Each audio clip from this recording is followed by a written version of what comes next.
បងឡានមួយកូនឡានចឹងបងត្រឹម120បានទេបង ខែ120តចូលរួម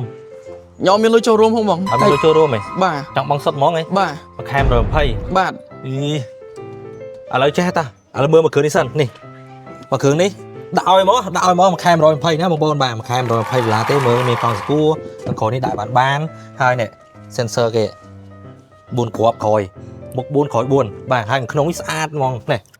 មើលមញ៉េ Android ហើយបងប្អូនមញ៉េ Android កម្រាស់តាប់ឡូបាទថែមកម្រាស់ជើង VIP ឲ្យមកឈុតថែមសាំងឲ្យមកពេញ